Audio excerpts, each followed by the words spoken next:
Hey gang, how's it going? So I'm sure as you all know, EA dropped a brand new preview of the early processes of Skate 4 development a few weeks back, so I wanted to talk briefly about the things I want to see in their latest entry.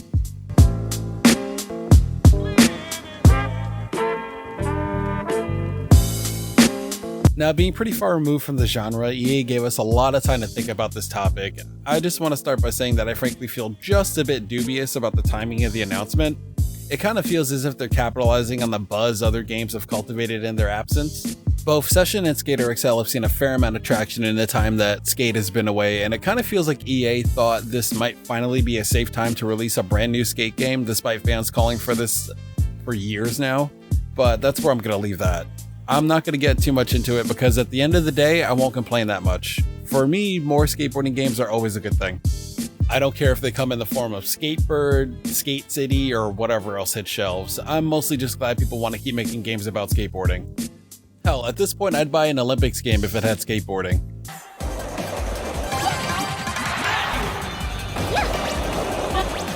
Oh my god, do I have to buy this now? Side note, if you haven't, you should totally check out Skate's story on Twitter. It still seems to be in very early development, but it looks so unique and incredible. Like, truly unlike anything we've seen from a skateboarding game. And I'm genuinely excited for whenever it comes out. But back to the point of the video, EA is 11 years removed from the last Skate title, and the genre has changed immensely in that time, and for the better in my opinion. Ideas have evolved and expanded on what EA did, and sometimes beyond. I have a few topics I want to cover, so I'll just get right into it.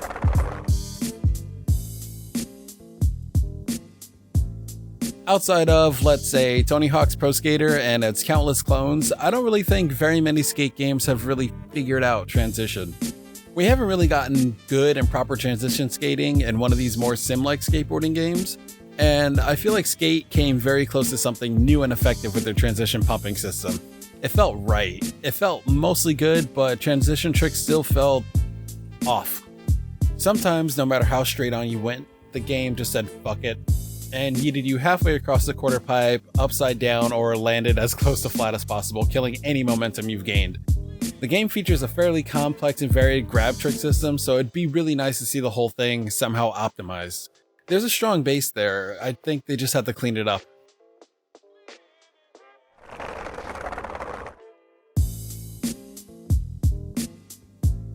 If it were pithier and cute, the full title of this section would be Keep Skate Wacky, just not at the expense of core gameplay. The series never quite reached the Ollie the Magic Bum levels of absurdity, but the Hull and Meat sections could be a bit much at times. I just feel like they shouldn't punish players who may just want to play the game straight. I found Hull and Meat to be a fun distraction, but constantly finding new ways to wreck myself got a little old for me. I get that for many people, their Skate 2 and 3 experience revolves around it, so I wouldn't want to eliminate it outright, but if I may suggest, like The Offspring said, you gotta keep them separated. Maybe create a separate mode, or at the very least, don't tie them so closely to story progression. I would also love to see something like highly specific trick challenges. Say, for example, kickflip backtail on some specific rail on some specific challenge. Skate City's challenge mode does something similar, where you have to execute specific trick combinations on an obstacle to get credit. Session also features a historic challenge mode where players can execute tricks that mimic NBDs pros have done at real spots. While I love this idea, I feel like it'll present the same problem in the opposite direction. It might be too unenjoyable for people who just kind of want to bullshit around and maybe alienate players. There's some middle ground in there somewhere, but I'm not exactly sure how to find it.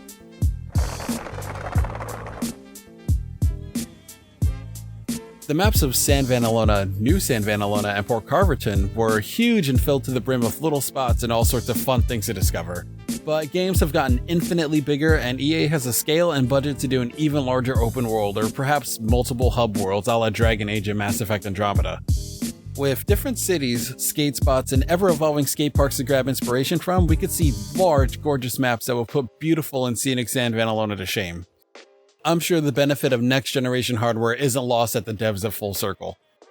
Again, the last time we saw a skate game was on the PS3 and Xbox 360. We've had 2 console generations to really go big and get crazy. Give us shades of the Brooklyn Banks, South Bank in London, like Wallenberg or El Toro. Or just more of that East Coast charm, I'm a little bit biased. But let's not stop there. Incorporate skate spots from all over the world, perhaps even include an updated creative park function. Everybody loves that.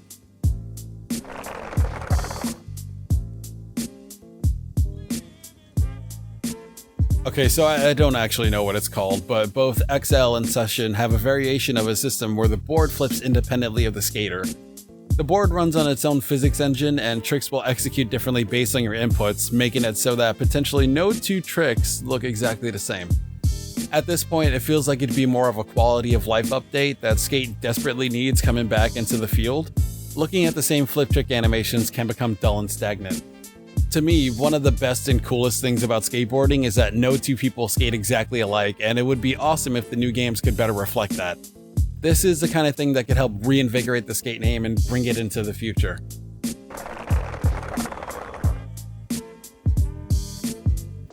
Skate 3 had the good graces to give us a more realistic or hardcore mode. The increased gravity gave the game a bigger challenge and a touch more realism. But going back to play it now, even the hardcore mode gravity is still a little bit wild.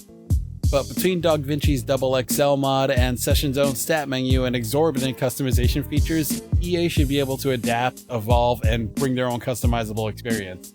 The Double X mod can only be used on the PC version of XL, and Session probably has far too many customization options for the garden variety gamer, so finding a definitive balance could be a total game changer.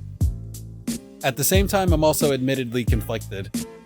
In all honesty, I don't exactly want EA to homogenize the experience by outright ripping off Creature and Easy Day Studios. I just want the best experience possible, and both games have greatly contributed in one way or another by giving us their own spin on similar functions. I know some people don't care for Session's overall awkwardness, and Easy Day are on the shit list of a lot of fans at the moment, but the ideas they introduce, whether well executed or not, can truly come to life in a more whole and polished experience. Something a AAA series like Skate could provide with relative ease.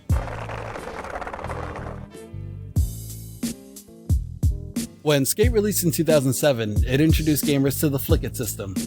The player pulls back on the right stick to ready a trick, then flicks it in a specific direction to execute specific tricks.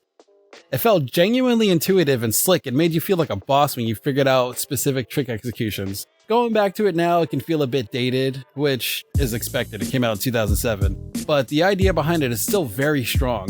The execution could just use an upgrade. Dual stick trick execution just feels like the natural evolution of the Flick It system.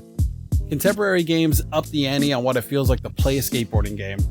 Both Session and XL use similar but different one stick per foot mechanics, and honestly, after a bit of an adjustment period, it just makes sense. On an overly simplistic level, moving the skater's feet independently to manipulate the board flip in different directions is kind of the bare bone essence of street skating. Something about it feels more, authentic. Unless they do something remarkable to shake up their established gameplay formula, going back to the original control scheme would feel like a big step back to me. I mean, even Call of Duty innovates from time to time, right? Call it Flick It 2.0 and call it a day. That's a little freebie for you, full circle. I would love to see some improved no complies too. Keep the push pop mechanic from Skate 2 and 3, it works really well, but maybe improve the animations for it. It's kind of janky and it doesn't work well with the spin mechanics. No complies are a simple but visually astounding trick. The inherent floatiness of the default gravity make them kind of weird, and I would love to see something to address that too. Just let them be beautiful. I would also love to see improved reverts. XL and Session both have revert functions and are a small addition to help add some style and execution. Oh, and while we're at it, please map spins to the triggers. It just feels better for more precise spin control. Fighting with the left stick just won't cut it anymore. Tony Hawk figured this out, like 20 years ago? And if we're going to two-stick here, the mapping will be occupied anyway. Also, an option for manual board catching would be nice. Session and XL both have it, and it adds an extra layer of depth, challenge, and style. The best comparison I can draw for the two-stick standard is when FPS on consoles made the standard shift to two-stick gameplay. The nostalgia gods may skewer me for this one, but games like GoldenEye and Perfect Dark were limited to the N64's one-stick controller, making them very awkward and unwieldy, especially upon revisit. Mapping movement to two sticks makes sense for shooters, and it gives even the most middling shooting games a chance. Oh, and while we're at it, please, for the love of God, fix Smith and Feeble registration. Sometimes the game will register these tricks immediately, but most of the time, even while properly locking into the thing, the trick system will tell you that you started a 5-0. And that might be a relatively minor thing, but it's always bugged me and it's present in all 3 games. It's another feature executed very differently in its contemporaries. Choosing how to pop out of grinds and slides adds a whole new level of control to the skater and paves the way for more stylish or outlandish tricks depending on how you want to play.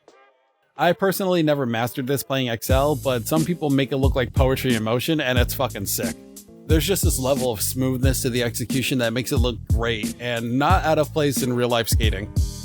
And as far as I can tell, that's it for things I want to see in EA's upcoming Skate 4. What do you think about what I've said? Do you mostly agree, disagree? Is there something you personally want to see that I left out? Please let me know in the comments. Thanks for taking some time to watch this. I think a lot about skateboarding games and things I want to see in them, and for the most part, I think we're in a very good place. But I think if EA really wants to take Skate 4 to the next level, some changes need to be made. And I think the things I've listed are a pretty good start. And again, thanks for watching. New video as soon as I make it.